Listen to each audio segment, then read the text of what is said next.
Ai, peraí. Esse trem tá aqui. Como é que é o negócio que coloca pra projetar, gente? O trenzinho tá aqui em cima. F5. Apresentação de slides lá em cima ou F5? Tá, peraí.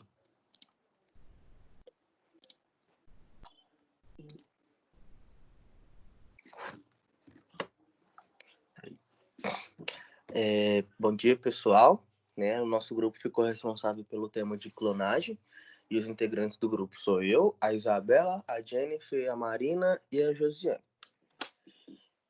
Primeiro eu gostaria de falar a definição do que é a clonagem na visão de Weber. Em 1993, ele dizia que um clone é definido como uma população de moléculas, células ou organismo que se originam de uma única célula e que são idênticas à célula original entre elas.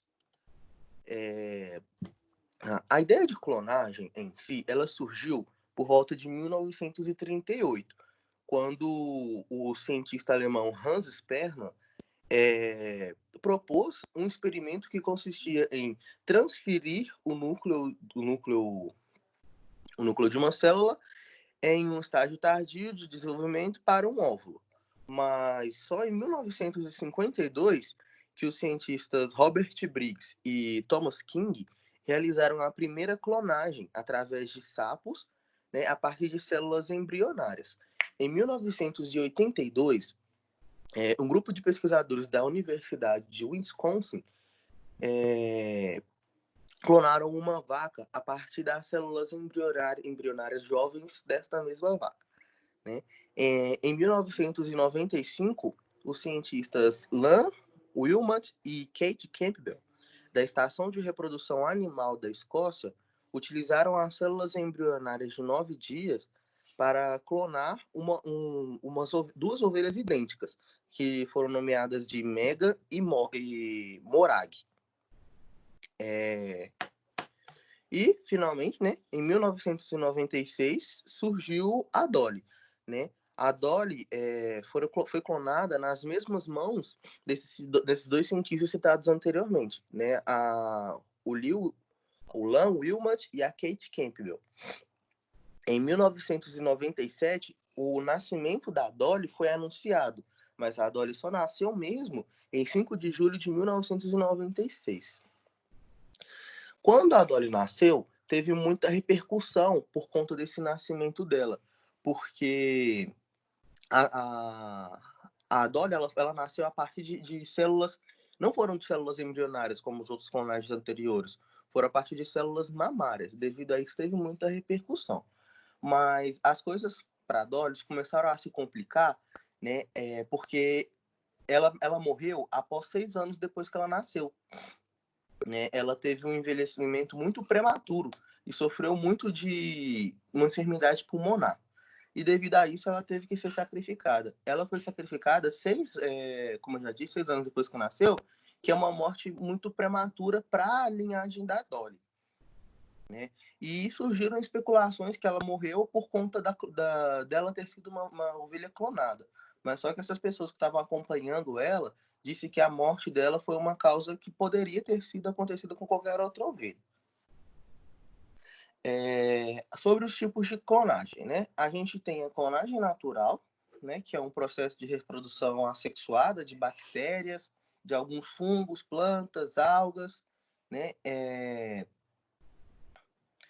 que são geneticamente idênticas, A gente tem a reprodução, a clonagem por genes, que nada mais é do que uma reprodução de um segmento de DNA, idêntico ao outro. E a gente também tem a clonagem reprodutiva e a clonagem terapêutica. Essas duas clonagens elas vão ser explicadas melhor, mais a fundo ao longo do trabalho, no desenvolvimento. Aqui. Infelizmente, devido a problemas religiosos, não pode ser feita uma pesquisa muito a fundo sobre clonagem em humanos. Mas, graças à lei de 2005, a gente pode fazer pesquisas através de células-troncos originadas de seres humanos. Embriões obtidos de seres humanos, mas com alguns poréns. né? Porque eles têm que ser reproduzidos in vitro, né? Tem que ser embriões inativos, inviáveis, né? Inviáveis. Esses embriões eles têm que ser congelados há mais de 3 anos pelo doador. Os doadores eles têm que ser cientes de que os embriões deles vão ser usados para pesquisa.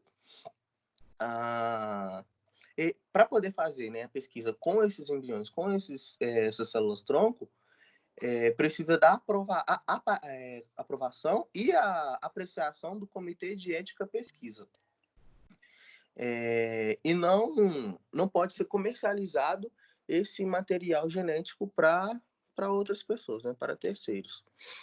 O nosso trabalho ele teve como objetivo abordar as formas de clonagem, né, e citar as questões éticas envolvidas quando se trata de clonagem, né?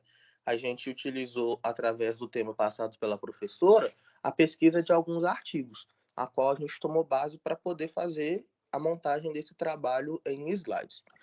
Agora a gente vai passar para o desenvolvimento, né, que a Marina vai poder explicar para vocês melhor. Oi, gente, bom dia. Eu sou a Marina. Nós cometemos um erro no início da apresentação. Nós esquecemos de uma integrante do grupo, a Natália Gabriele, tá? Ô, Gui, depois você acrescenta o nome dela no slide, por favor. Tá, joia. Pode deixar que depois eu acrescento. Então, vamos lá, gente. Clonagem natural. É natural em todos os seres originados, né, a partir de reprodução assexuada, na qual não há participação de células sexuais, gametas, né? O exemplo que nós demos aí no slide é os gêmeos univitelinos, que são seres idênticos que possuem o mesmo genoma. Na clonagem induzida, ela é realizada a partir de uma célula-mãe, que ocorre a produção de uma ou mais células idênticas entre si, né? Idênticas à original. É uma reprodução assexuada, realizada artificialmente em laboratório. Você passa, por favor, Gui, o slide? Na clonagem reprodutiva, nós temos uma duplicata de um indivíduo existente. Como é realizado esse procedimento? Você coloca a figura, por favor, Gui, para eu explicar? Nós utilizamos uma técnica chamada transferência nuclear, né? Onde iremos remover o núcleo de um óvulo e substituir por outro núcleo de outra célula somática. Após a fusão, irá ocorrer a diferenciação das células. Daí, após 5 dias de fecundação, o embrião, com 200 a 250 células, irá formar o blastocisto. E aí ocorrerá a implantação do embrião na cavidade uterina.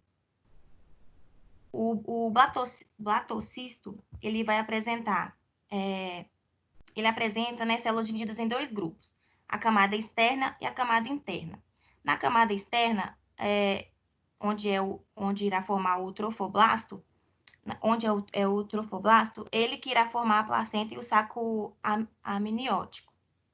E a camada interna, onde irá formar os tecidos do feto. Após esse período de gestação, nós teremos o indivíduo com o mesmo genótipo, né? Ou seja, o mesmo patrimônio genético idêntico ao do doador da célula somática. Pode passar, por favor, Gui. Na clonagem terapêutica, tem a figura 2 também, você coloca para mim. É um procedimento inicial idêntico ao da outra clonagem, né, para fins reprodutivos. A diferença é que o blastocisto não é introduzido em um útero. Nesse caso, ele é utilizado em laboratório para a produção de células-tronco totipotentes. Essa técnica vai produzir uma cópia saudável de um órgão ou de um tecido, né, de um tecido ou de um órgão de um paciente doente para transplante. Aí, como tudo, né, nós temos os pontos negativos da clonagem. A baixa taxa de eficiência e eficácia, uma vez que dos poucos clones que sobreviveram ao processo, não costumam ter uma vida longa e saudável. Aí nós temos, né, a técnica de baixa eficiência que eu falei, vários fetos morrem durante a gestação, após o nascimento, grandes números de anomalias, envelhecimento precoce. Os clones seriam maiores do que o normal, denominado de síndrome do filho grande. E as lesões hepáticas, tumores, baixa imunidade. Pode. Aí os pontos positivos, que é a utilização da técnica de clonagem para obtenção de células troncos, a fim de restaurar a função de um órgão ou tecido, que é o que acontece na clonagem terapêutica. A vantagem também aí é de não oferecer risco de rejeição, né? Se o doador fosse a própria pessoa. Reconstruir, né? O exemplo que a gente deu, e reconstruir a medula de alguém que se tornou paraplégico após um acidente, ou um tecido cardíaco em uma pessoa que sofreu um infarto. Diminuição do fim de tráfico clandestino de órgãos e ajudar casais inférteis que não podem ter filhos, mesmo após anos de tratamento. E a conclusão como tudo, né, a clonagem tem aspectos positivos e negativos, as suas potencialidades e limitações que deverá ser analisado, né, de uma forma responsável e consciente, se realmente esses aspectos positivos são suficientes para essa técnica continuar a se desenvolver. É um tema bastante discutido ainda, né? Gera muita discussão e dúvida. E é isso aí, gente, nosso trabalho. O professor, eu só queria fazer uma adendo, né, que eu esqueci de comentar lá no caso da Dolly, né, que a gente preparou, né, eu preparei um vídeo para poder passar para vocês, até coloquei na referência, que explica um pouquinho mais sobre a clonagem, né, às vezes a gente explicando não fica muito claro, e eu achei a didática daquele vídeo um pouco mais entendível, entre aspas. No caso da Dolly, né, a repercussão gerada por ela por conta dela ter nascido, porque foram clonados sapos e vacas e outros animais anteriormente, né, mas só que no da Dolly foi em especial porque a Dolly ela foi clonada a partir de uma célula mamária, né? Como a gente sabe, uma célula quando a gente é bebê, né, as nossas células tronco elas têm como direção ser aquele, no caso, uma célula regional de tecido, um hepatócito, ser um hepatócito, né? No caso, o que eles fizeram com a Dolly? Eles fizeram com que essa célula mamária, ela tenha sido meio que uma retrogradação. Ela voltou a ser uma célula tronco para que ela possa ser outra célula, né? Por isso que ela foi tão comentada, né? Aí nesse vídeo que eu preparei aqui, tá até explicando um pouco mais sobre isso, né? Ele é um vídeo um pouco, entre aspas, longo, ele tem 6 minutos. Se você quiser, eu passo. Se não puder, pode passar. Tá, aí eu vou testar, porque eu não sei se o áudio tá funcionando. Antes de compartilhar o vídeo, tem que clicar na opção compartilhar áudio do sistema, aí dá certo. Eu tinha colocado essa opção, vou ver se funcionou. Tá.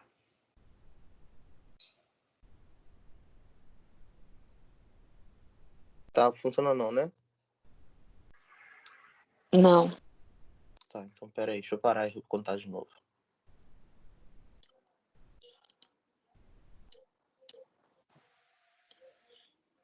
Se a última vez que você ouviu falar em clones foi quando a sua ovelha nasceu, ou quando esse exército marchou numa galáxia muito, muito distante, prepare-se. Clones são mais comuns e estão mais próximos de você do que você pode imaginar. Se você plantou uma muda em algum momento da sua vida, parabéns, você já criou um clone. Se já comeu banana, comeu um clone. Desde a década de 50, cientistas já clonavam organismos simples a partir de células embrionárias, que só existem nos primeiros instantes da vida. Mas esse foi o primeiro caso de um mamífero clonado artificialmente a partir de células adultas. O processo que gerou a Dolly parece ficção científica, ou do Frankenstein, ou de brincar de Deus, dependendo de como você enxerga a coisa toda. Os cientistas pegaram uma célula normal da ovelha original, tiraram e guardaram o núcleo. Depois pegaram um óvulo não fertilizado de outra ovelha e jogaram o núcleo fora. O próximo passo foi colocar um dentro do outro e dar choques elétricos até que as duas coisas se fundiram.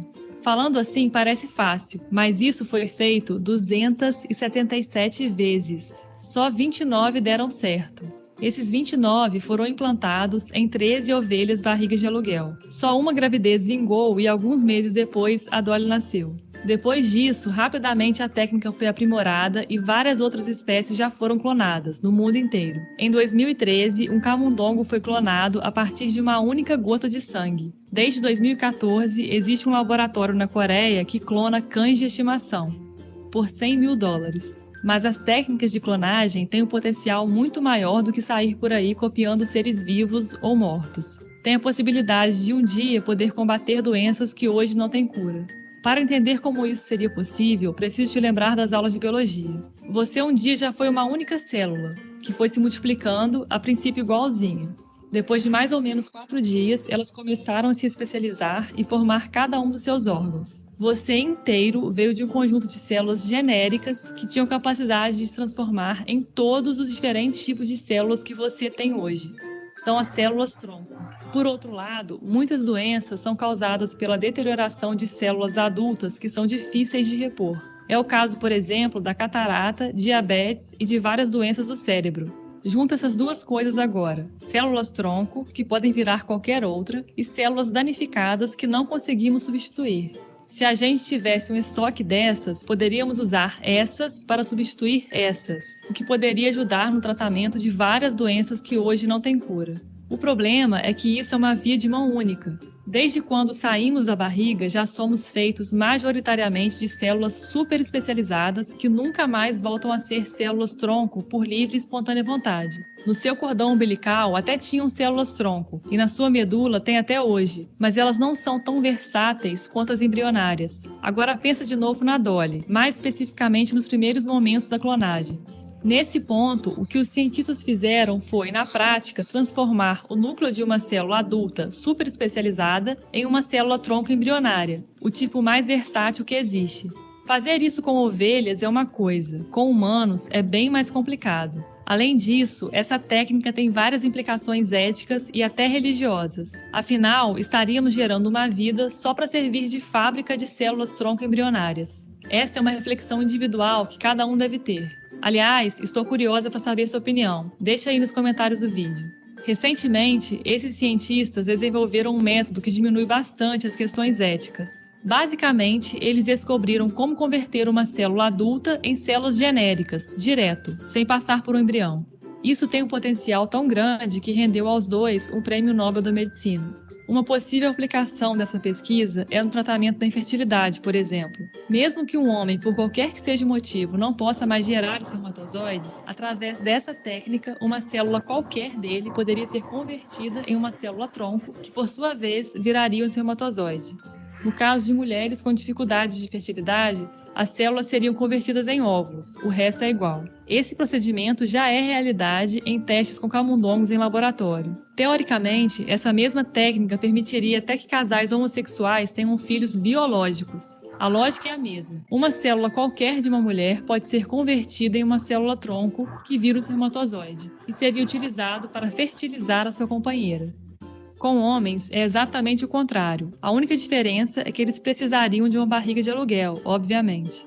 Essas coisas estão longe de se tornarem realidade. Antes de pensar em testes com humanos, serão necessários anos de pesquisa. E ainda tem as barreiras éticas e legais a serem vencidas, o que pode demorar mais ainda. Mas clonagem já é uma realidade em outras áreas. Por exemplo, já não é mais raridade clonar animais de elite para a produção de carne e leite, inclusive no Brasil. A Embrapa produz clones de vacas 100% brasileiras desde 2001. Também já tem empresas por aqui que clonam animais comercialmente. Se você tiver uma vaca excepcional, pode comprar clones por cerca de R$60 mil. Essa área também não é bem regulamentada no Brasil. Tem projeto de lei para isso, que começou no Senado em 2007, levou 6 anos para chegar na Câmara e está lá sem ser votado até hoje. A boa notícia é que pesquisa com células-tronco é regulamentada e permitida, com certas condições, desde 2005. Esse assunto é fascinante e só exploramos o ponto de vista biológico. As coisas ficam realmente bizarras quando você pensa do ponto de vista físico e de repente se vê no estranho mundo quântico questionando do que é feita a consciência humana e o que faz você ser você. Mas isso é papo para outro vídeo. Enquanto isso, se inscreva no canal, curta e compartilhe com seus amigos. E é isso, nosso trabalho. Alguém tem alguma dúvida? O Guilherme, gente, pessoal do grupo, muito bom, tá? Parabéns aí pelo trabalho, ficou muito bom, tá? Vou fazer só uns comentários. Eu achei que vocês abordaram, né, completinho o trabalho, tá? Falando ali a respeito da Dolly, a questão do envelhecimento prematuro, né, que aconteceu. Mostraram a respeito dos diferentes tipos de clonagem, né? As clonagens naturais, clonagem reprodutiva, clonagem terapêutica, clonagem gênica, tá? Então, vocês deram um conceito bem bacana aí a respeito disso, né? Os fatores legais, que eu acho que é interessante, que sempre gera uma polêmica, né? A respeito dessa questão de clonagem, vocês colocaram tanto na apresentação quanto no vídeo. Eu achei que o vídeo também foi bem enriquecedor, realmente, igual você falou, né, Guilherme? Ele é bem didático e adorei vocês terem passado o vídeo, tá? Então, vocês abordaram todos os pontos, né, de forma bem, assim, didática, foi bem legal, vocês estão muito de parabéns, tá? E vocês abordaram uma questão importante também, a questão desse desenvolvimento, né, de aspectos patológicos na clonagem, né? Falaram sobre tumores, né, a questão da baixa imunidade, da infertilidade, às vezes, que pode acontecer, né, nesses organismos que são clonados, né? Então, eram as relevâncias, assim, que eu queria pontuar para vocês, tá? O grupinho todo de parabéns, tá? Muito obrigada aí pelo trabalho, pelo carinho aí com o trabalho. Obrigado, professor. Obrigada. Rodrigo, falou a Natália aí, você viu o que eu falei no início? Vi, eu já anotei, Natália Gabriele. Isso, tá? obrigada. Nada. Vamos para o próximo agora, gente. Inseminação artificial. Tá tudo tranquilo aí para a gente começar? Sim. Bom dia, meu nome é Anne. O nosso grupo vai falar sobre inseminação artificial. Eu vou começar. Inseminação artificial é uma técnica de reprodução assistida em que espermatozoides são introduzidos na cavidade abdominal uterina, através de um catéter. Dessa forma, a fertilização acontece dentro do corpo da mulher, assim como aconteceria naturalmente após uma relação sexual. Existem 2 tipos de inseminação artificial. A intracervical, que simula o que ocorre na relação sexual normal, ou seja, os espermatozoides são depositados diretamente no colo uterino.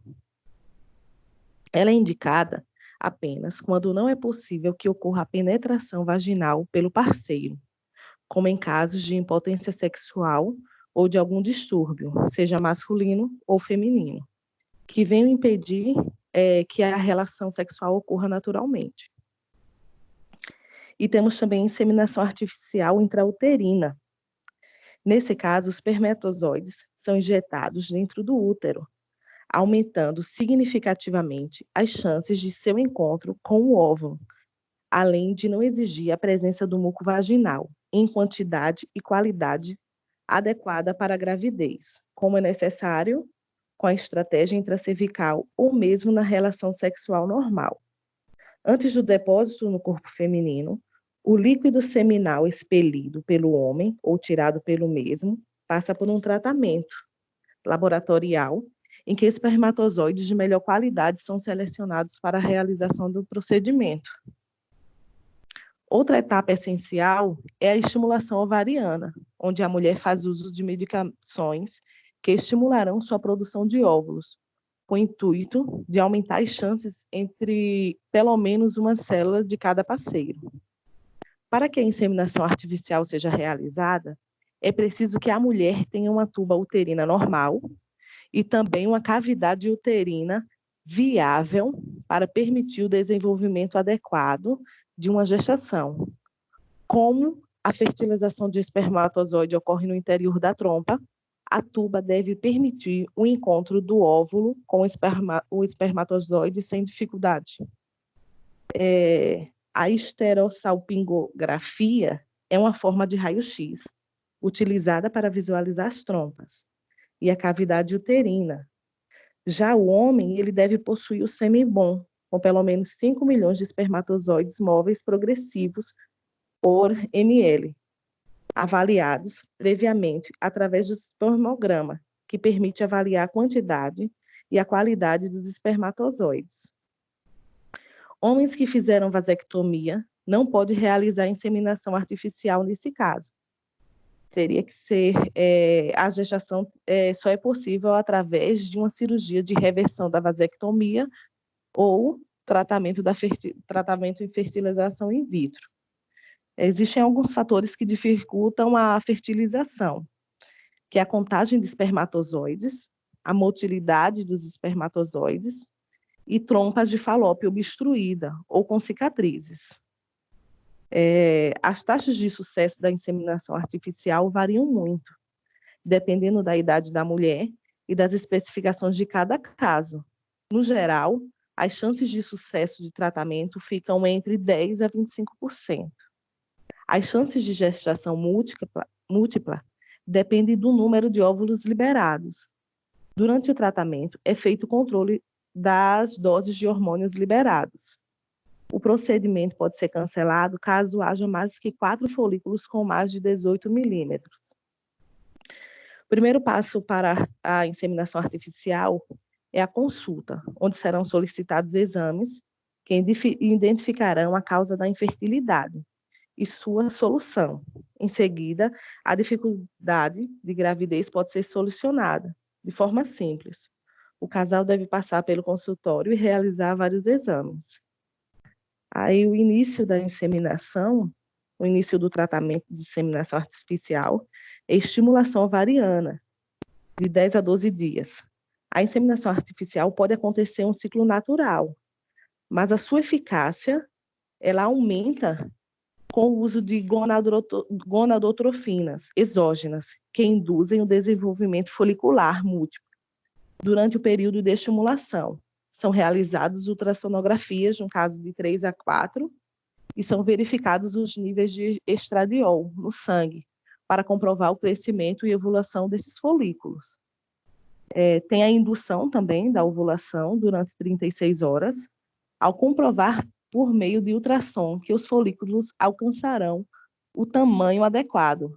A inseminação é programada para aproximadamente 36 horas, depois da administração de HCG, que induz a maturação dos óvulos. Também tem a preparação do sêmen, que é durante 2 horas, antes da inseminação programada. Aí vai ser realizada a coleta do sêmen por meio da masturbação, e os espermatozoides são preparados em laboratório para melhorar e aumentar seu potencial de fecundação, ao serem introduzidos no útero materno.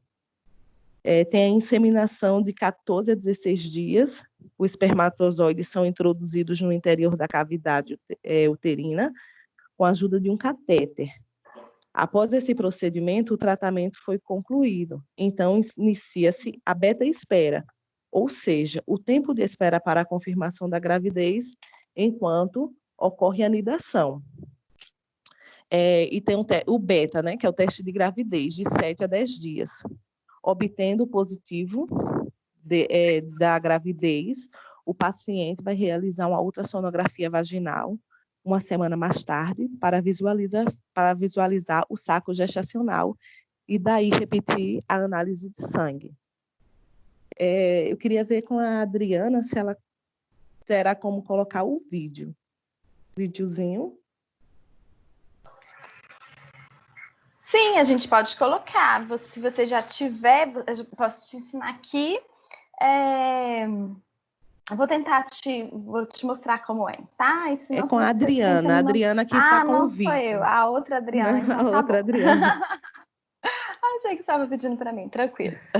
Não, professora. Como que compartilha esse vídeo, professora? Você me explica, por gentileza? Explico, já vou explicar agora. Vou dar um print aqui, peraí.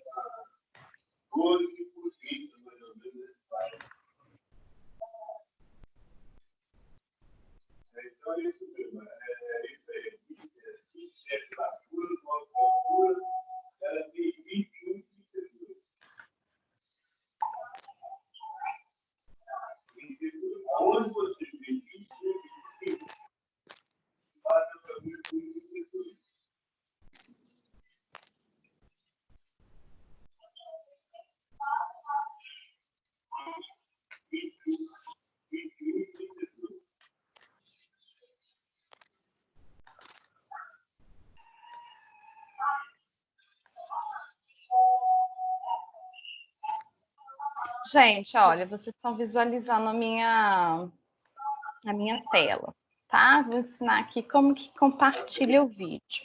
Então, no Teams aí de vocês vai ter essa setinha aqui, tá? Esse quadradinho, vocês vão clicar nela, que é a tecla de compartilhar. Aí, para mostrar o áudio do vídeo, vocês vão clicar aqui, ó, incluir o áudio do sistema, tá? Depois vocês vão clicar na área de trabalho e depois vocês vão clicar no vídeo que vai estar aberto ali no YouTube, né, onde vocês deixaram aberto ali na sua areazinha de trabalho, tá? Então, clique em compartilhar, incluir áudio, área de trabalho e depois escolhe onde ele está ali, ok?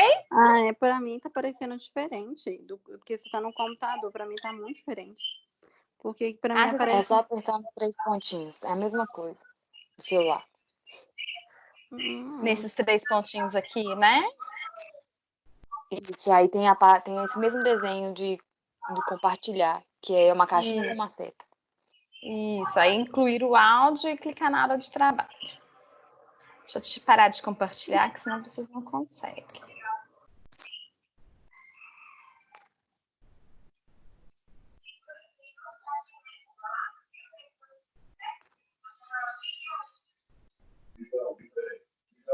Ô, Jennifer, eu não consigo também. Se mandamos o vídeo, Adriana, professora, você consegue compartilhar para a gente, por gentileza? Consigo. Você manda aqui para mim que eu ponho para vocês. Professora, elas te enviaram ontem o vídeo. Então tá. Já tá aqui, então. Dei até um joinha.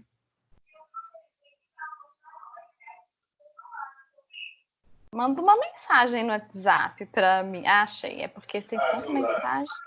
Tá lá embaixo. Peraí. Mas aí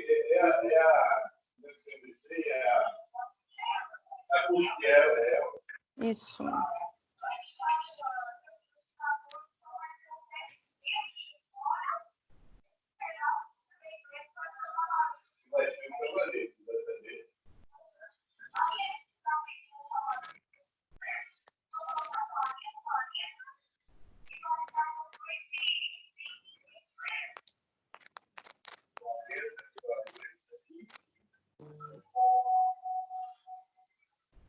Isso. 40, 80, 203, 223.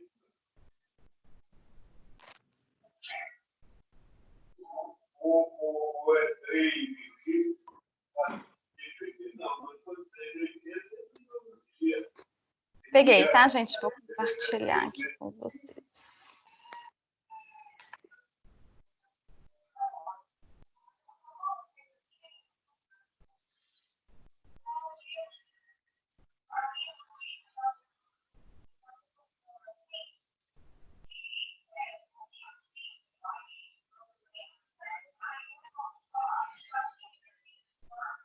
Gente, desliga o áudio, vai dar interferência no vídeo.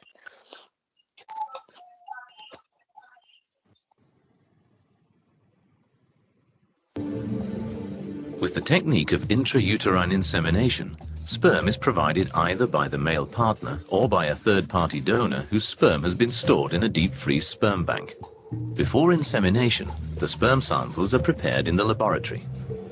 They are assessed for safety, quality, and quantity, and then passed through a filtering system for grading and washing. With a syringe and fine tube, the prepared sperm cells are then introduced directly into the cavity of the uterus, beyond the mouth of the womb and the cervix. They immediately make their own way towards the uterine tube. The objective of IUI is to bring these sperm cells as near as possible to the egg.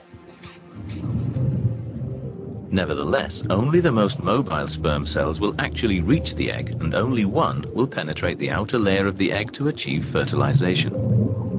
But just as in everyday life, there are many times that fertilization fails and the cycle passes without a pregnancy.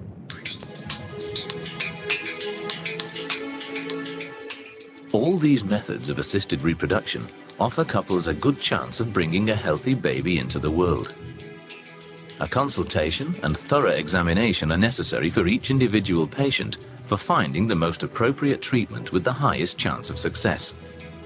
Because female fertility decreases quite quickly after the age of 35, infertile couples should not delay seeking appropriate medical advice.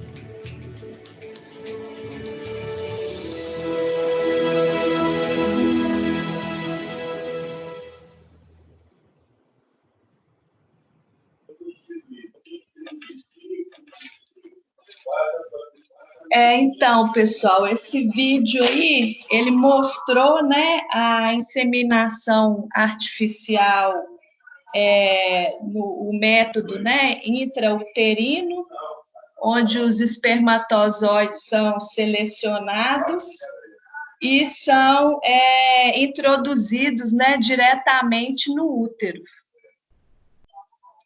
E o nosso trabalho é isso aí, professora. Alguma pergunta? Gente, parabéns também, tá? Pelo trabalho. Achei que ficou bom, né? Muito bom. Vocês mostraram a imagem mostrando, né, como é realizado esse processo de inseminação artificial, né? Mostraram as diferenças, falando, né, da intracervical e da intrauterina, né? Falaram a respeito disso. Quais são ali, né, principalmente os requisitos, né, para que a pessoa tenha consiga fazer essa inseminação artificial. Falou que, né, as pessoas precisam de ter a tuba uterina normal, a cavidade uterina normal, ou seja, nenhum problema uterino, né, para que a inseminação artificial possa acontecer, né? Um aspecto importante é a boa qualidade do sêmen também, né, que se a gente tenta fazer uma inseminação artificial e o sêmen ali não é de boa qualidade, a gente não vai conseguir o sucesso nesse procedimento, né? Geralmente cerca de 20% aí que a gente tem, de 10 a 20 de taxa de sucesso. E vocês abordaram muito bem, né, a questão da estimulação hormonal, né, falaram da gonadotrofina, que é importante ali para que a gente consiga estimular os folículos ovarianos, né, vocês abordaram isso também muito bem, e estão de parabéns aí com o trabalho. O vídeo enriqueceu muito, né, foi bem bacaninha também vocês terem colocado o vídeo, tá? Parabéns, pessoal. Ok, obrigada. Obrigada. Gente, fertilização in vitro agora. Preparadinhos? É o meu. Aham. Vou compartilhar. Peraí. Tá bom.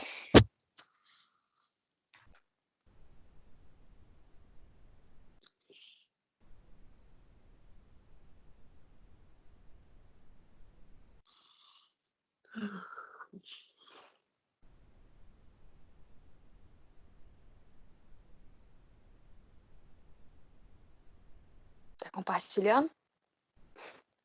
Ah,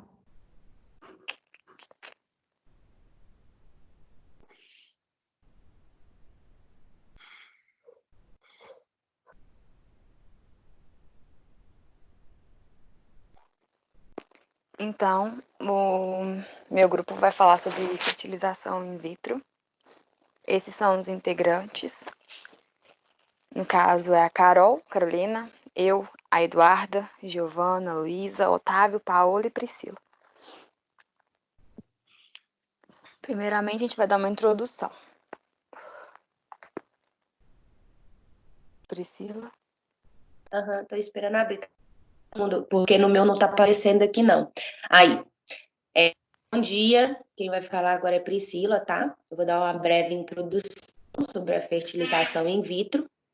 A fertilização in vitro ou bebê de Provita é um processo que as células ovarianas, elas são fertilizadas fora do corpo, in vitro, formam o embrião, feita em laboratório, tá, gente? É formado o embrião, posteriormente ele será transferido para a cavidade uterina. In vitro ele vem do latim, que significa em vidro, que é aquela plaquinha lá, aquele tubo, placa de Petri, onde são colocados, né, onde é feito o embrião. Tudo se iniciou na década. Passa aí para mim, não sei se você está passando, porque no meu não está aparecendo. Tudo se iniciou na década de 50. Foi nessa época que começaram os estudos sobre reprodução humana, né, a reprodução em laboratório. E quando foi desenvolvida a técnica até hoje utilizada, chamada de fertilização in vitro. Ela foi desenvolvida pelos médicos britânicos Patrick, eu não sei falar esse nome, Steptoe e Robert Edwards. Ela passou a ser a alinhada de casais inférteis e ela é utilizada nos dias de hoje.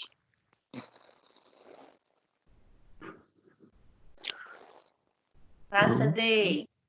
Nós vamos entrar agora nas recomendações. Aí eu vou passar a palavra para outra pessoa. Oi, gente, tudo bem? Bom dia, todo mundo escutando? Sim. Sim? Bom, eu vou falar sobre as recomendações da técnica de fertilização in vitro. Ela pode ser utilizada por mulheres, né, com problemas nas trompas, com endometriose ou com número limitado de óvulos. Homens com baixa concentração de espermatozoides, com redução na motilidade na morfologia e com uma morfologia inadequada. Homens com ausência total de espermatozoides, casos de laqueadura ou vasectomia, casais que já passaram por outros tratamentos bem mais simples e não obtiveram nenhum sucesso, casos de doença genética familiar, como por exemplo a fibrose cística e distrofia muscular, infertilidade sem nenhuma causa aparente, sem causa alguma aparente, casos em que é necessária a doação de óvulos, como mulheres que não se produzem mais ou casais homossexuais masculinos. Pacientes oncológicos, como o tratamento desses pacientes é bastante agressivo e pode destruir as reservas de ovários e a produção de espermatozoides, o mais indicado é que antes mesmo do início desse tratamento, de quimioterapia ou radioterapia, os gametas sejam coletados e preservados, que é um processo chamado de criopreservação, que permite a conservação das células em temperaturas mais baixas por um longo período de tempo. Assim, os gametas eles podem ser utilizados futuramente na concepção de uma gravidez através da fertilização in vitro, como pacientes em casos de produção independente, onde a escolha, né, de engravidar sem a presença de um parceiro.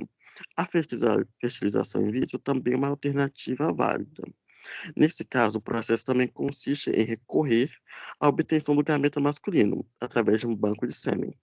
E é importante ressaltar que os sêmen disponíveis nestes bancos de doação são categorizados de maneira anônima e que a doação é feita de forma totalmente segura, com a realização de exames, testes rigorosos com o doador e com o material recolhido. Vale ressaltar também que para que as mulheres possam receber os gametas fecundados em laboratórios, elas devem seguir uma lista de orientações e cuidados médicos sobre sua própria saúde, como, por exemplo, ter uma alimentação super equilibrada, não fumar, diminuir a sua ingestão de bebidas alcoólicas e ingerir suplementos de ácido fólico. Bom, gente, agora eu vou falar um pouquinho sobre as etapas do procedimento da fertilização in vitro. Ela se baseia em 6 etapas. A primeira seria o monitoramento e estimulação do desenvolvimento dos óvulos saudáveis nos ovários, por meio de medicações para a fertilidade, que são prescritas para controlar o momento do amadurecimento do ovo e aumentar a chance da coleta de múltiplos ovos durante um dos ciclos femininos. Esse processo também é chamado de indução da ovulação. Múltiplos ovos são desejados porque alguns óvulos não irão desenvolver ou fertilizar após a obtenção. O desenvolvimento do óvulo é monitorado usando-se a ultrassom para o exame dos óvulos e testes de amostras de urina ou sangue para a checagem dos níveis hormonais. O segundo passo seria a obtenção dos óvulos, onde os óvulos são obtidos através de um pequeno procedimento cirúrgico, minimamente invasivo, no qual a imagem do ultrassom é usada para guiar uma agulha coletora através da cavidade pélvica. Sedação e anestesia local são administrados para a remoção de qualquer desconforto que se possa experimentar. Os óvulos são removidos dos ovários usando-se uma agulha coletora, por um processo chamado de aspiração folicular. O processo de obtenção do óvulo normalmente leva cerca de 20 a 30 minutos, dependendo do número dos folículos maduros. Algumas mulheres podem experimentar certas cólicas no dia da obtenção, o que será aliviado ao longo dos dias. No entanto, uma sensação de preenchimento ou pressão pode durar por várias semanas após o procedimento. O terceiro passo é a obtenção do espermatozoide. No dia que se obtém o óvulo, o parceiro masculino necessitará produzir uma amostra de esperma para o laboratório de fertilização in vitro, para ser utilizado na fertilização dos ovos. Alternativamente, o sêmen deve ser obtido do doador. O homem que proverá o sêmen deve abastecer-se de ejacular de 3 a 5 dias antes da obtenção do óvulo. O quarto passo é a fertilização e o crescimento precoce do embrião. Em um processo chamado de inseminação, o esperma e os óvulos são colocados em incubadoras, localizadas no laboratório, que possibilitam a ocorrência de fertilização. Em alguns casos, onde suspeita-se que a fertilização seja baixa, a injeção intracitoplasmática dos espermatozoides pode ser usada. Mais para frente a gente vai explicar o que seria essa injeção intracitoplasmática. Através desse procedimento, o embriologista separa um único espermatozoide e injeta diretamente no óvulo na tentativa de atingir a fertilização. Os óvulos serão monitorados para que se confirme a fertilização e a divisão celular. Uma vez que isto ocorre, os óvulos fertilizados são considerados embriões. O penúltimo passo é a transferência dos embriões para o útero. Os embriões são transferidos para o útero da mulher em um momento entre o primeiro e o sexto dias após a obtenção do ovo, sendo realizado mais frequentemente entre o segundo e o terceiro dia após a obtenção do ovo. Neste momento, o óvulo fertilizado dividiu-se para tornar um embrião, de 2 a 4 células. O processo de transferência envolve um espéculo que é inserido na vagina para expor os cérvix. Esse processo é frequentemente guiado também por um ultrassom. O processo é normalmente indolor, mas algumas mulheres experimentam também cólicas moderadas. E o último passo é a complementação hormonal. A gente tem que ter em mente que todos esses processos precisam ser seguidos por repouso e qualquer obtenção de sintomas de gravidez deve ser indicado ao médico.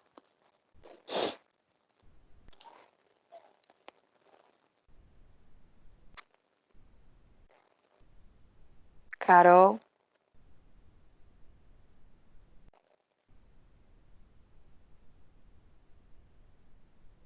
Estão escutando? Sim. Sim. Ah, sim. Vou falar agora sobre os riscos e complicações que a fertilização in vitro pode aumentar as chances de acontecer. Uma delas é a gravidez ectópica, que é quando o óvulo já fecundado se implanta fora do útero, mais comumente nas trompas de falópio, e devido ao tamanho e à funcionalidade desse órgão, não é possível o desenvolvimento do bebê.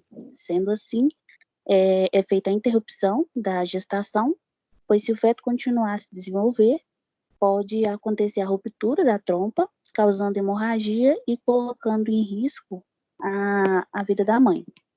Existe também as chances de ocorrer uma gravidez de gêmeos, trigêmeos ou até quadrigêmeos, pois é transferido para o útero mais de um embrião, para que sejam as chances aumentadas de que a técnica dê sucesso, né? E as gestações desse tipo são consideradas como de risco, pois tem alta chance de partos prematuros.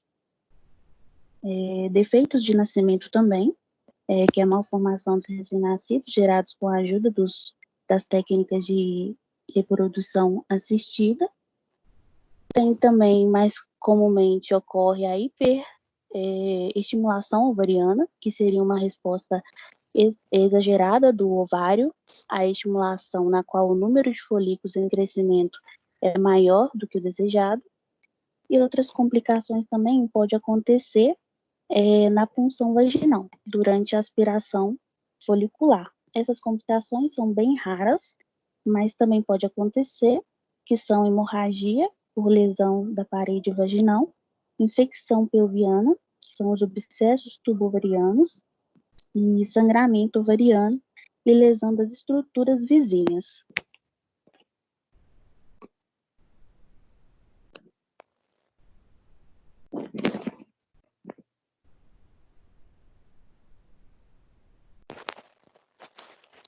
Duda. Bom dia. Agora deu. Gente, eu vou falar sobre a diferença, tá, da fertilização in vitro e da inseminação artificial. Basicamente, o que difere a fertilização da inseminação é a maneira como os óvulos são fecundados, tá? Nessa primeira imagem que temos, a gente mostra a fertilização in vitro, que é um procedimento mais complexo. É indicado quando as tubas uterinas, canais que ligam os ovários ao útero, originalmente chamados de trompas, são obstruídas, impedindo a fertilização natural. Aí são feitos acompanhamentos, receitados hormônios, logo mais são extraídos os outros e são colocados com os espermatozoides em uma estufa, onde após cerca de 24 horas haverá fecundação. Aí vale ressaltar que nem sempre a técnica funciona. 40% das tentativas dão certo, o que é muito, né, nesse caso. A taxa de fertilização nos humanos é de 15% a 20%. Só então o embrião é transferido para o útero, onde irá se desenvolver. Aí esse procedimento é indicado para alterações leves no sêmen do homem, muco no colo uterino que dificulta a motilidade do esperma, ou quando não há ovulação adequada. Sendo assim, como é uma gestação espontânea, a fecundação ocorre nas trompas. Portanto, caso haja problemas nas trompas, a fertilização in vitro é um procedimento mais indicado. Agora, a outra imagem é a inseminação artificial. A inseminação artificial consiste em injetar espermatozoides diretamente no útero da mulher e então fecundar o óvulo e gerar o feto. Para potencializar as chances disso acontecer, a paciente toma uma medicação à base de hormônios, como o HCG, que estimula a ovulação. O sêmen do parceiro é colhido em laboratório e os espermatozoides com maior mobilidade, né, que tem mais potencial de criar os bebês, são separados e injetados no útero. Aí é torcer, né, para a gravidez vingar. A inseminação artificial é indicada para fator masculino grave, como volume, motilidade ou morfologia inadequada dos espermatozoides. Também é indicado quando a mulher possui alterações como endometriose, falência ovariana precoce, alteração nas trompas, mulher em idade avançada, infertilidade sem causa aparente, também em caso de tratamento de fertilidade e para casais homoafetivos. Sobre o custo da inseminação aqui no Brasil varia de R$ 2.500 a R$ 4.000, enquanto a fertilização in vitro fica entre R$ 7.000 e R$ 20.000, tá? Aí tem também os gastos com medicações, que vai de R$ 1.000 a R$ 5.000, dependendo da técnica. A próxima imagem é a injeção intracitoplasmática de espermatozoide, que tem a sigla ICSI. A principal diferença entre a ICSI, né, que é a injeção intracitoplasmática de espermatozoide, e a fertilização in vitro, é a forma como o espermatozoide fertiliza o óvulo. Na ICSI, o espermatozoide é diretamente injetado no óvulo. E na fertilização in vitro, o óvulo e espermatozoides, né, dos quais existem vários, são colocados em uma placa de Petri para fertilizarem sozinhos. Aí, por definição, a injeção intracitoplasmática de espermatozoides é uma técnica de reprodução humana assistida realizada por meio de tratamento de fertilização in vitro. Essa técnica, a ICSI, é indicada quando homens com baixo número de espermatozoides, problemas de mobilidade ou má morfologia dos mesmos. Homens também que tenham feito vasectomia, existência de doenças infecciosas ou infertilidade de causa imunitária, indicado também para quando tem dificuldade em conseguir uma ejaculação em condições normais, como ocorre na ejaculação retrógrada. Problemas neurológicos, diabetes, também em casos de amostras congeladas de homens submetidos a vasectomias ou tratamentos de rádio ou quimioterapia. As amostras são muito valiosas porque têm uma quantidade ilimitada e a ICSI permite otimizar a sua utilização, que essa imagem está mostrando. O custo deste procedimento é de 5 a 20 mil reais.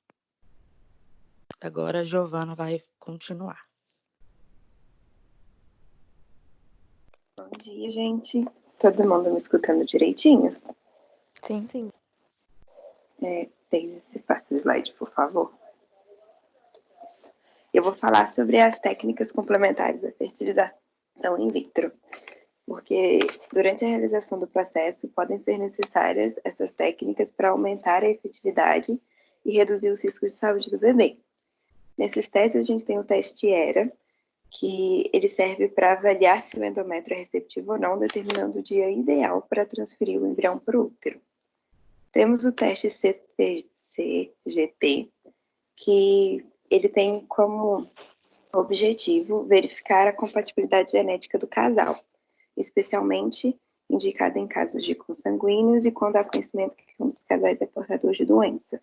Então, eles fazem um painel genético do casal para identificar alterações genéticas comuns entre os membros e podem manifestar algumas doenças como doença de Wilson, hemofilia A e fibrose cística.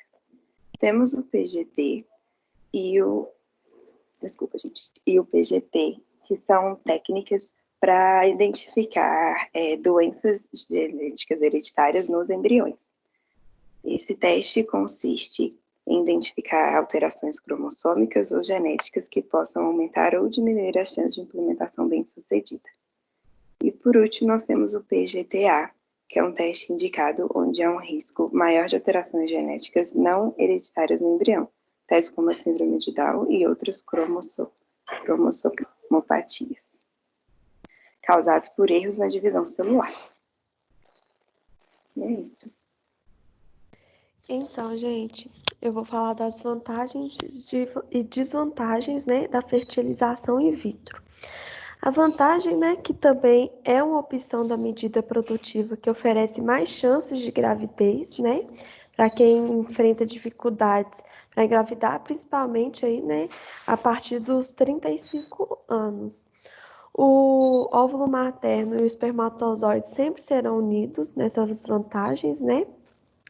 Médicos e especialistas têm um acompanhamento de perto desde o início do procedimento para garantir o desenvolvimento efetivo do bebê. Os embriões transferidos são congelados para aumentar ainda mais as chances de gravidez. Tem a eclosão assistida, né, que é o acompanhamento do processo que auxilia o embrião ao fixar no útero da mulher, realizando um pequeno orifício na zona pelúcidas do óvulo, facilitando a implantação. E são selecionados apenas os embriões de melhor qualidade para serem transferidos para o útero materno.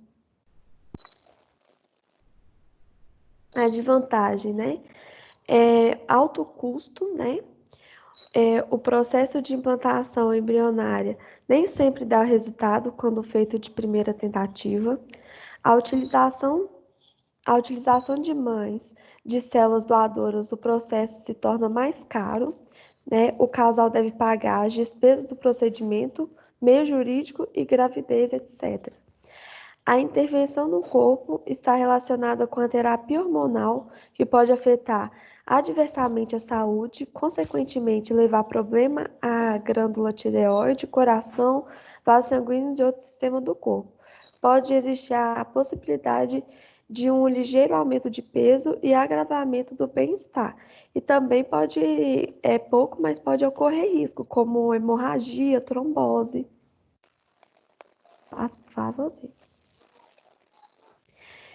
E a conclusão, né, que a gente levou sobre o trabalho foi que, né, A técnica de fertilização in vitro, que é a FIV, é um dos tratamentos que compõe o grupo de tecnologias de produção assistida.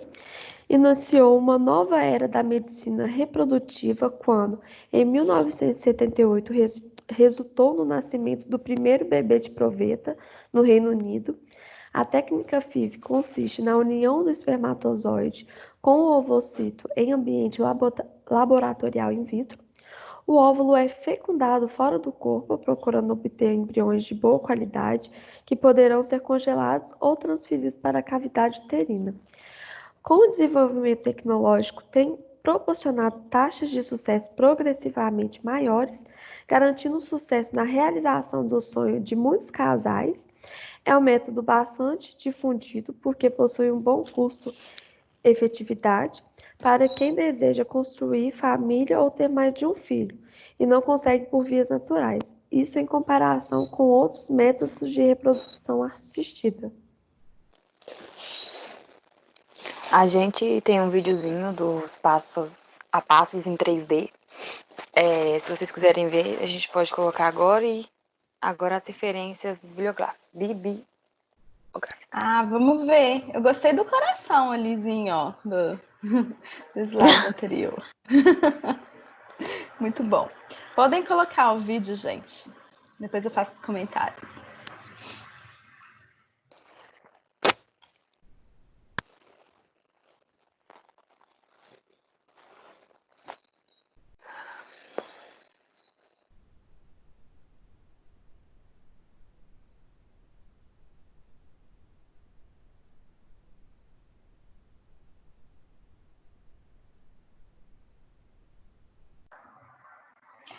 Gente, o vídeo tá passando, mas acho que não colocaram compartilhar o áudio, aquele que eu mostrei no início.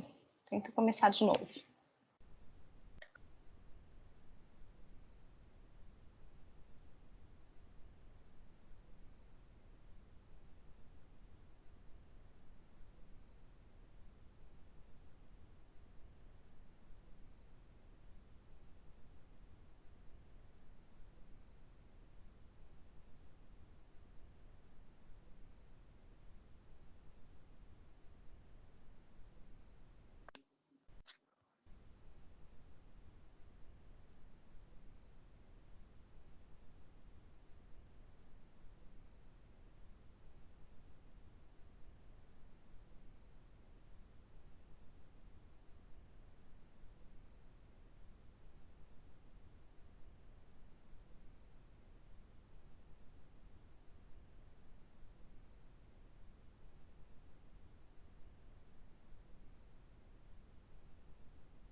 Então, ficou sem som, mas de qualquer forma o vídeo era em inglês, era mais a questão das imagens, para todo mundo conseguir entender o processo. E tem legenda também, então foi bem legal.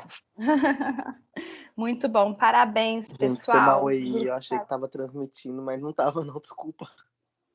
Não, tá tudo tranquilo.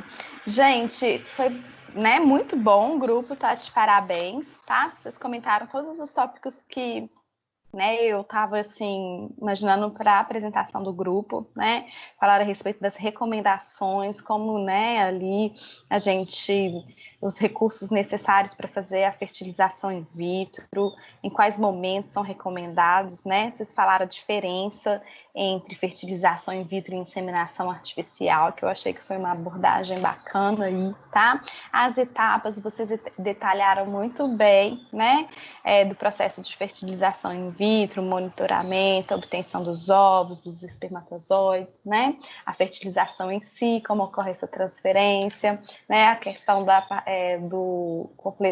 complementação hormonal, a importância dessa complementação hormonal para manutenção, né? Do procedimento de fertilização, as complicações, comentaram a respeito dos riscos, né? As indicações, as vantagens, as desvantagens. Então, ficou um trabalhinho bem completinho mesmo, tá? E colocaram o vídeo aí no final, que enriqueceu ainda mais o trabalhinho, tá? Então, mais um grupo que tá super de parabéns aí, viu? Tô adorando o nível de apresentação, tá show de bola aqui, tá, pessoal? Parabéns. Vamos passar para o último, tá? Que seria os defeitos congênitos. O pessoal tá aí? Bom dia a todos. Bom dia, Mirelle.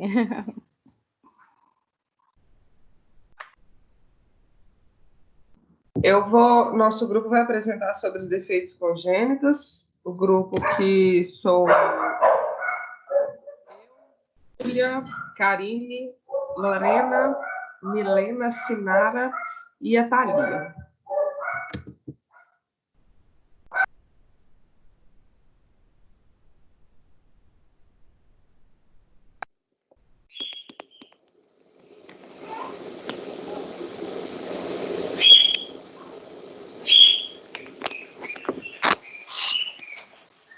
Pode começar, mulher. Tá. Ok. Bom dia, gente. Eu vou falar um pouco dos conceitos, né, dos defeitos congênitos. Os defeitos congênitos correspondem a toda anomalia funcional, né, ou estrutural do desenvolvimento do feto, decorrente do fator originado antes do nascimento, podendo ser genético ou ambiental. Ambiental, a gente tem alguns exemplos, como o uso de medicação durante a gestação, né, exposição à radiação, uso de cigarro, e também tem a infecção por toxoplasma. A maioria das vezes acontece nos 3 primeiros meses da gestação. Alguns defeitos congênitos são facilmente perceptíveis, como um exemplo, a fenda labial, que é aquela malformação no lábio superior. Outros precisam de exames complementares para serem identificados, né, como a deficiência auditiva. Porém, existem alguns casos que a alteração genética afeta a capacidade mais tardia, como falar e caminhar. Alguns podem ser corrigidos com cirurgias e apresentam pouco impacto sobre a qualidade de vida do paciente, né? Porém, outros levam sequelas irreparáveis ao indivíduo e se variam quanto ao grau de severidade, resultando em um agravo físico, mental ou mesmo fatal, levando à morte até mesmo antes de nascer. Pode passar, Mirella. Então, eu vou falar agora da etiologia.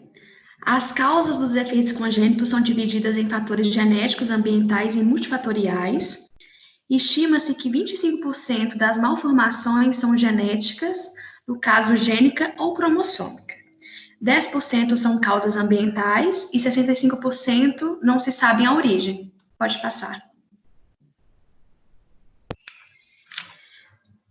Como eu já havia dito, as causas genéticas têm envolvimento gênico e cromossômico, onde causas gênicas são anomalias que representam de 7 a 8% e pode estar relacionadas com anomalias isoladas ou associadas. E a maioria dessas mutações são danosas e podem ser letais. Pode localizar a mutação com ela sendo dominante ou recessiva. A maioria ocorre em cromossomos autossômicos, superando as mutações no cromossomo X, e a maioria é recessiva e afetam mais os homens. Pode passar. As doenças ligadas ao X dominante, as mulheres são mais afetadas. As causas cromossômicas são comuns e estão presentes em 6 a 7% dos zigotos. Podem ser do tipo numéricas ou estruturais e envolvem um ou mais autossomos, cromossomos sexuais ou ambos, e podem apresentar cromossomos que contêm alterações estruturais. Pode passar?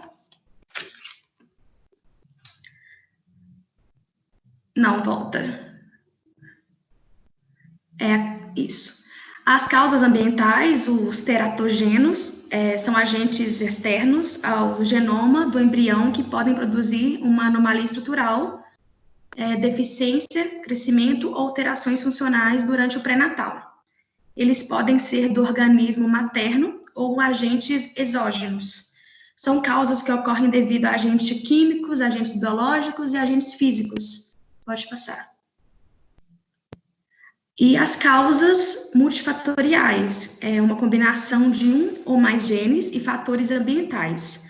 Os riscos de doença de herança multifatorial são calculados empiricamente baseado na observação direta em estudos de grande agrupamento de familiares.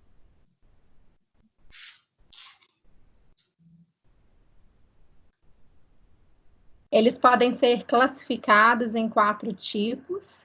E essa classificação, ela se baseia no mecanismo de agravo ao feto e o período em que o defeito acontece. A malformação, ela se caracteriza pela anormalidade de órgãos ou partes do corpo em função do desenvolvimento anormal e é comum nas primeiras 8 semanas da gestação. Podem ser causadas por fatores genéticos ou multifatoriais.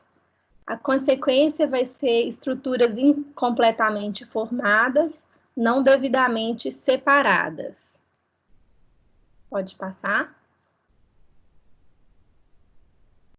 O segundo tipo é a deformação, é caracterizado por distorções das estruturas já formadas, consequente de fatores intrínsecos, entre eles pode ser a constrição, está escrito errado, constrição uterina sobre o bebê no canal do parto, ou fatores extrínsecos. Um exemplo é o edema fetal. Podem ser causadas, por exemplo, por uma pelve pequena, um útero bicórneo e apresentação anormal ao feto. É mais frequente acontecer nos ossos, nas cartilagens e articulações. Pode passar. O terceiro tipo é a disrupção ou perturbação. Ele é um defeito morfológico de um órgão, parte dele ou região maior, causado por fatores ambientais, gerando comprometimento através da compressão, isquemia, hemorragia ou adesão das estruturas. Um exemplo é a síndrome da banda amniótica. Pode passar. O quarto tipo é o tipo da displasia, onde ocorre uma desorganização da estrutura normal das células do tecido. Acontece uma mistura anormal de tecidos, gerando um aspecto de tumor. Um exemplo é o hemangioma. Pode passar? A apresentação clínica dos defeitos congênitos apresenta-se como defeitos únicos ou anomalias múltiplas. Os defeitos únicos são os mais prevalentes e frequentes, e quase sempre de origem multifatorial. Os múltiplos apresentam-se como um conjunto de anomalias que sugerem um diagnóstico específico e, no geral, possuem origem em um evento único. As anomalias múltiplas podem apresentar-se como síndrome, associação ou sequência. A síndrome vai ser o conjunto de anormalidades congênitas que, no geral, se repetem em um padrão constante. e compartilham uma etiologia específica. Pode passar.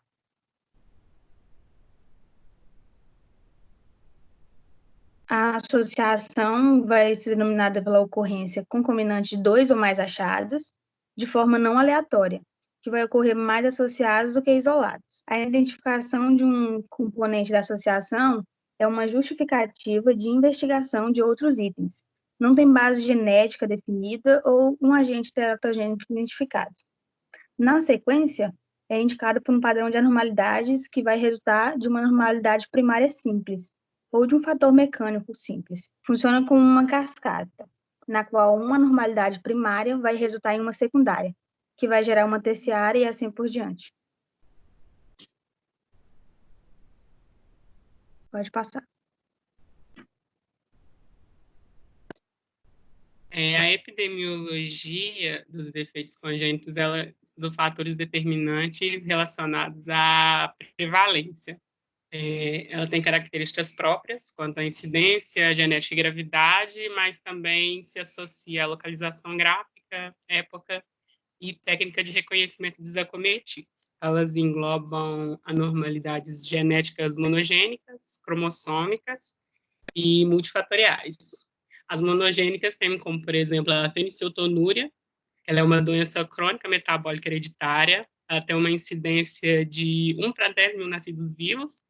Ela é defeito numa enzima na metabolização do aminoácido fenilalanina, que está presente nas proteínas, e ela gera um acúmulo no sangue e é extremamente tóxico para o sistema nervoso central, que pode gerar para a criança retardo mental, convulsões. As alterações cromossômicas têm a síndrome de Down, que ela atinge 1 a cada 700 bebês nascidos vivos. Ela é um distúrbio genético que acontece na divisão anormal celular. Ela resulta num material genético extra no cromossomo 21, que gera uma deficiência intelectual, doenças no coração, atraso no desenvolvimento, e tem as multifatoriais, como, por exemplo, as cardiopatias congênitas, que é qualquer anormalidade desenvolvida na função ou na estrutura do coração nas primeiras 8 semanas de gravidez. Pode passar, Miriam. As anormalidades cromossômicas. Aqui que eu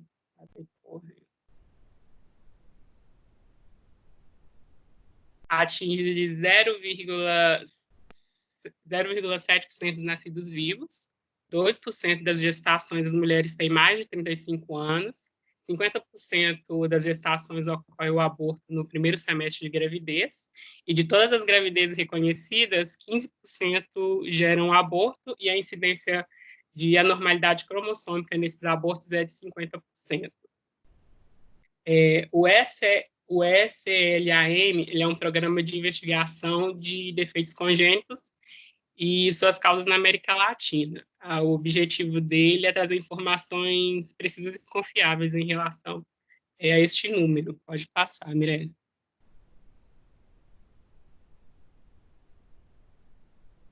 Em janeiro de 2000, o programa ele emitiu um campo de declaração de recém-nascido vivo.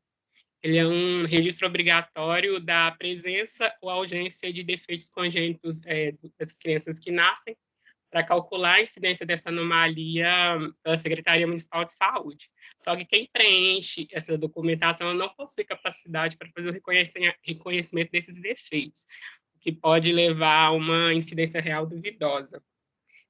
A melhora na assistência do pré-natal, junto ao controle de doenças infecciosas e parasitárias, ela diminuiu muito a mortalidade infantil em países desenvolvidos. Isso torna os defeitos congênitos a principal causa de mortalidade nessa faixa etária. Por exemplo, em 2001, os Estados Unidos teve 21,1% da totalidade de morte infantil ocasionada por defeitos congênitos. Em países da América Latina e Caribe, foram 17% dos óbitos em crianças com menos de 1 ano. Pode passar, Mireia.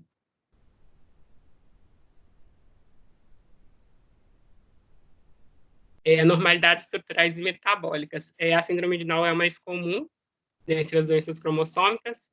A frequência é de 0,15% de todos os nativos e a frequência é ainda maior quando a mulher tem mais de 35 anos. a incidência, ela reduz com a suplementação de ácido fólico, que é uma vitamina do complexo B. Ela é importante nas 8 primeiras semanas de gravidez, pelo processo de formação do tubo neural que vai dar origem ao sistema nervoso do feto. E os defeitos cardíacos têm incidência que varia de 1 a 12 por mil nativos.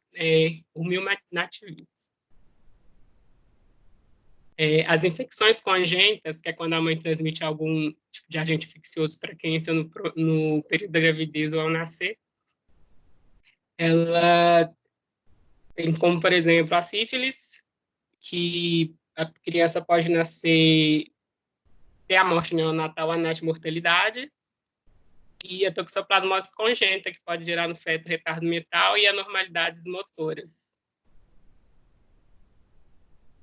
E pode mudar, Mirella. Outras causas também é o alcoolismo, que pode gerar síndrome alcoólica fetal, o tabagismo e drogas, que pode gerar morte súbita, baixo peso da criança quando nasce, alterações no desenvolvimento do feto. E a indução de aborto medicamento, no caso o misoprostol, que ele é o Cytotec, né? Geralmente ele é usado para prevenção do aparecimento de úlceras no estômago, para proteção estomacal, ou induzir o parto porque ele provoca a proteção uterina, no caso hospitalar. Esse fluxograma que está abaixo, ele é relacionado a um trabalho que foi realizado em Salvador, que ele avaliou a associação de uso de medicamentos abortivos e defeitos congênitos. Aí ficou como resultado, no primeiro semestre de gravidez, as mulheres que fizeram uso de abortificantes nesse primeiro semestre, 10,9% delas tiveram filhos com defeitos congênitos. E as que não fizeram uso foi 3,6%, que significa que quando a mulher faz uso desses medicamentos no período de gravidez, ela tem maior probabilidade de ter uma criança, né, de ter um filho com um defeito congênito. Pode passar, Mirella. Para a compreensão dos mecanismos de prevenção dos defeitos congênitos, é muito importante entender a atuação das doenças e eventuais problemas relacionados para a elaboração de uma conduta específica, né, para cada caso. A prevenção ocorre em 3 categorias: primária, secundária e terciária. A prevenção primária é aquela realizada antes da concepção e visa impedir a ocorrência de um defeito congênito. Por exemplo, evitar as gestações em mulheres maiores de 40 anos pode diminuir em 1/3 o acometimento da síndrome de Down. É importante ressaltar que se a mulher pretende engravidar, ela deve elaborar um planejamento para ter o filho na idade entre 20 a 30 anos. Após os 35 anos, já é considerado grupo de risco, ou seja, a probabilidade do feto da gestante adquirir a síndrome de Down é maior. A prevenção pré-concepcional das infecções congênitas se faz principalmente através da vacinação, como, por exemplo, a síndrome de rubéola congênita e hepatite B congênita. Pode também ocorrer por prevenção ambiental da infecção, como, por exemplo, na toxoplasmose congênita, sífilis congênita e tétano umbilical. As síndromes excessivas podem ter sua incidência reduzida, evitando a consanguinidade e o endocruzamento, além do conhecimento prévio dos parentes acometidos por doença genética recessiva. O levantamento do histórico familiar é importante para se entender quais possíveis doenças são acometidas em seus familiares e poder, com essas informações, se resguardar, se prevenir. A prevenção secundária ocorre essencialmente no período da gestação, evitando o nascimento de um feto defeituoso. Pode-se destacar como as principais medidas preventivas para essa fase a compatibilidade sanguínea materno-fetal, que deve ser testada para ser evitada a doença hemolítica por incompatibilidade do sistema ABO e RH. A utilização da glamusgobulinas faz necessária para evitar a hemólise em caso de incompatibilidade. O pré-natal deve ser feito corretamente. É importante que as gestantes sejam orientadas para o médico e adote práticas recomendadas, como, por exemplo, tomar as vacinas, beber água, fazer exercício, adicionar em sua dieta frutas e vegetais. A prevenção terciária ocorre no período do pós-natal e atua evitando as complicações dos defeitos, melhorando as possibilidades de vida da criança, assim como sua qualidade de vida. Os fatores associados ao estilo de vida das mulheres grávidas são valorizados por sua capacidade de influenciar no resultado da concepção, como, por exemplo, a atuação no estilo de vida da mãe, na dieta, no etilismo, no tabagismo, no uso de drogas ilícitas e na utilização de medicamentos sem liberação médica. Pode passar.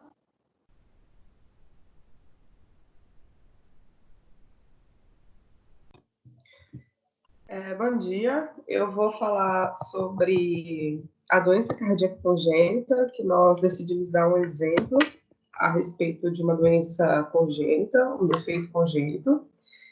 E a doença cardíaca congênita, ela engloba qualquer anormalidade na estrutura ou na função do coração, que surge nas primeiras 8 semanas de gestação, que é quando forma o coração do bebê.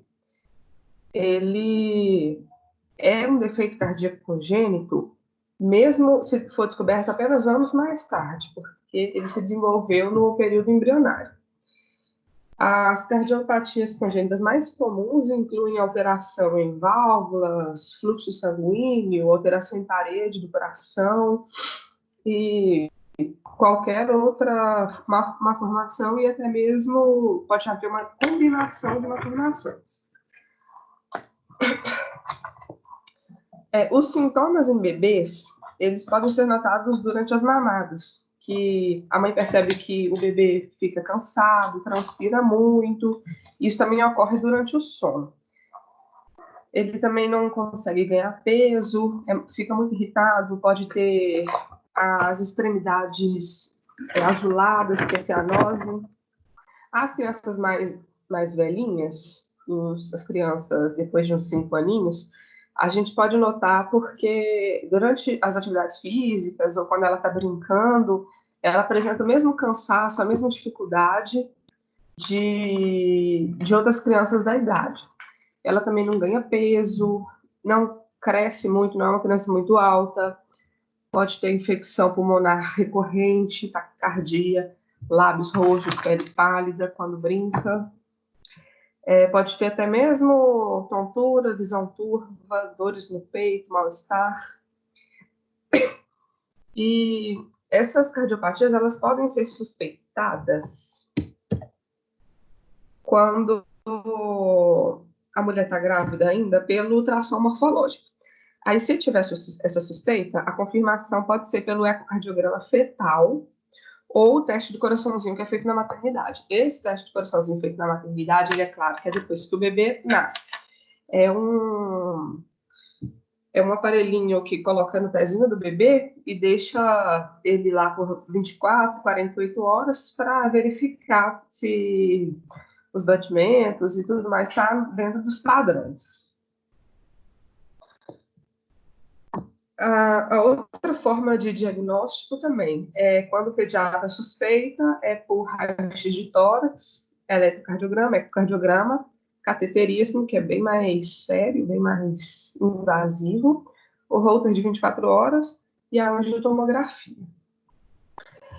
As principais causas do bebê nascer com uma doença cardíaca congênita não tem uma causa definida.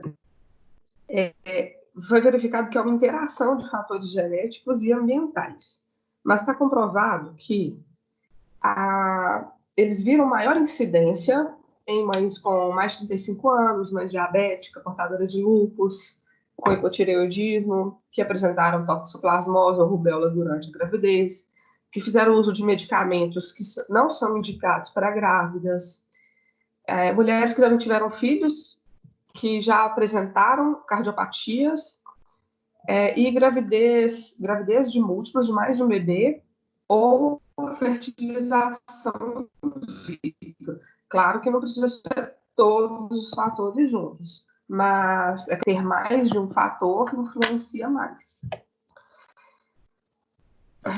O tratamento e os cuidados após o diagnóstico, eles consistem em tentar consertar o defeito, qualquer que seja. Desculpe. A prevenção pode ser feita quando a mãe vacina contra a rubéola, quando ela consome todas as vitaminas pré-natais, como a Júlia já falou da prevenção, porque a prevenção de uma doença cardíaca congênita é igual a prevenção de qualquer outra doença congênita.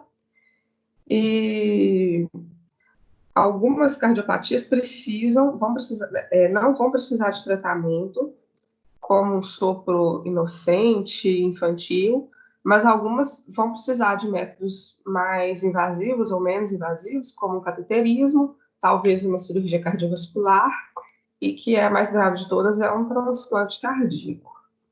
Com o tratamento adequado, o prognóstico da criança é bom. Nas complicações, a pior complicação merece atenção quando o feto apresenta alteração na translucência nucal, detectada no ultrassom de 12 semanas, que ele não tem a medida da cabecinha normal. Geralmente ela é menor, ou então tem um pouquinho de defeito, um pouquinho de irregularidade. Também, se o bebê tiver má formação em outro órgão, fetos com suspeita de síndrome ou defeitos genéticos, e a realização do ecocardiograma fetal é muito importante, mesmo se o ultrassom morfológico estiver normal, caso tenha alguma outra complicação. A detecção ou exclusão da cardiopatia pode ser feita pelo ecocardiograma fetal e se tiver, por exemplo, o médico vai programar o nascimento do bebê, provavelmente não vai ser um parto normal, um parto natural, e tentar fazer a gravidez mais tranquila para a mãe e para a família toda. A conclusão que nós tivemos no nosso trabalho foi que os defeitos congênitos, eles têm aumentado nas unidades de neonatologia, principalmente os defeitos que são incompatíveis com a vida. E, em alguns casos, uma simples correção cirúrgica, uma simples cirurgia possibilitaria a vida dessa criança. Mas essas crianças geralmente precisariam de um tratamento de reabilitação por anos, às vezes para a vida toda. Também foi observado que a incidência dos defeitos congênitos está diretamente ligada às condições sociais. Então, as pessoas que têm uma renda mais baixa apresentam os filhos com mais defeito. Porque quando uma pessoa tem uma melhor escolaridade, uma melhor condição financeira, ela vai programar uma gestação, vai poder comprar todas as vitaminas, nem todas são ofertadas pelo SUS, às vezes não tem nos postos de saúde. Então, viram também essa relação entre a condição social e o defeito congênito. As campanhas são muito importantes para diminuir a prevalência desses defeitos e a mortalidade perinatal.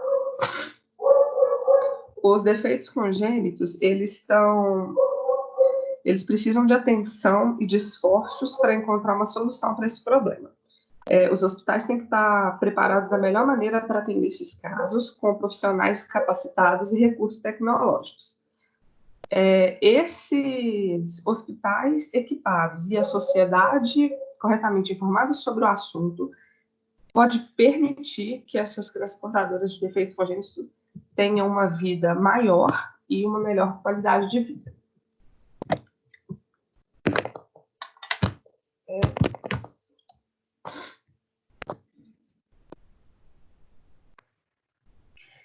Gente, parabéns, muito bacana também a apresentação de vocês. Tá de parabéns, abordaram muitas questões, né, que eu gostei muito aqui no trabalho, tá? Foi um trabalho bem completinho, né?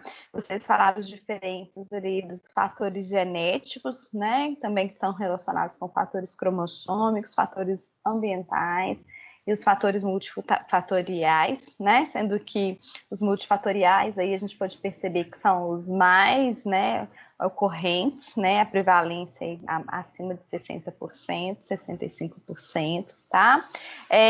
Então, achei bacana ali, vocês falaram a respeito da patogênese, né? Quais são as principais manifestações clínicas apresentadas ali pelos defeitos congênitos, tá? Os fatores epidemiológicos, né? Também que são associados a esses defeitos, vocês abordaram muito bem, maneiras de prevenção foram abordadas aí, tá? E aí, né, gente, a questão do histórico familiar, né, que é importante ser observada no pré-natal, tá? A respeito né, do defeito congênito. Falaram também, né, a questão, né, da avaliação pré-natal, pós-natal aí, que é importante, né, a questão do histórico, né, primário, secundário e terciário aí, que tem que ser acompanhado, né, nesses defeitos. Eu achei bem legal que vocês exemplificaram, né, com né, porque são diversos realmente, não tem condição de a gente falar aqui na aulinha de hoje a respeito de todos os defeitos, então vocês escolheram um para exemplificar, né, que foi a doença cardíaca congênita, ficou bem, né, exemplificado aí. Achei legal de vocês terem escolhido isso.